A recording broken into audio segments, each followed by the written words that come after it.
আসসালামু আলাইকুম এভরিওয়ান, আমি নুসরাত সুমি আপনাদের মাঝে নতুন একটা রেসিপি নিয়ে আসলাম। পাঙ্গাস মাছ দিয়ে পিপল শাক দিয়ে পুঁইশাক দিয়ে একটা সুন্দর একটা রেসিপি। প্রথমে আমি কড়াইতে পেঁয়াজ মরিচ দিয়ে দিলাম, তার সাথে তেজপাতা, লবণ, হলুদ দিয়ে দিলাম। এবার আমি একটু হাত দিয়ে মাখিয়ে নেব। ভালো করে মাখানো হয়ে গেছে। এখন আমি পরিমাণ মতো তেল দেব।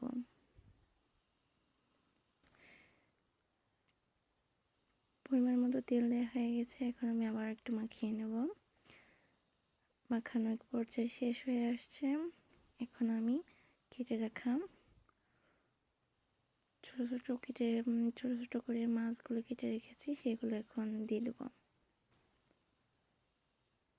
কেটে রাখা মাছগুলো দিয়ে আমি আবার হাত দিয়ে মিশিয়ে নেব। হাত দিয়ে মাখানো হয়ে গেলে ভালো করে মাখানো হয়ে গেছে। এখন আমি ধুয়ে রাখা শাকগুলো দিয়ে দেব। বাসার আশেপাশে এই শাকগুলো হয়। পুঁই শাক আর পিপল শাকটা দিয়ে রান্না করলে এরকমভাবে অনেক সুন্দর লাগে। এখন আমি শাকটা দিয়ে দেবো। শাকটা দিয়ে ভালো করে আবার একটু এপিট ওপিট করে দেব।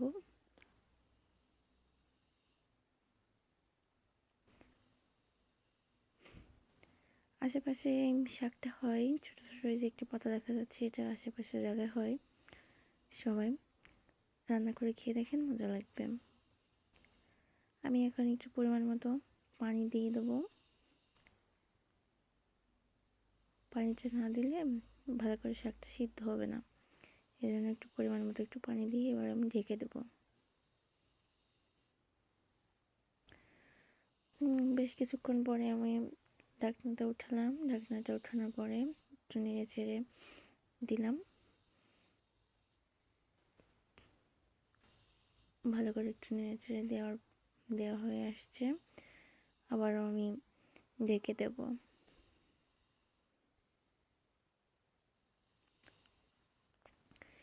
এই তো দেখেন, আমার তরকারিটা রান্না করা শেষ। কি লোভনীয় লাগছে! এরকম আপনারা সবাই রান্না করে খেয়ে দেখেন, অনেক সুন্দর লাগবে।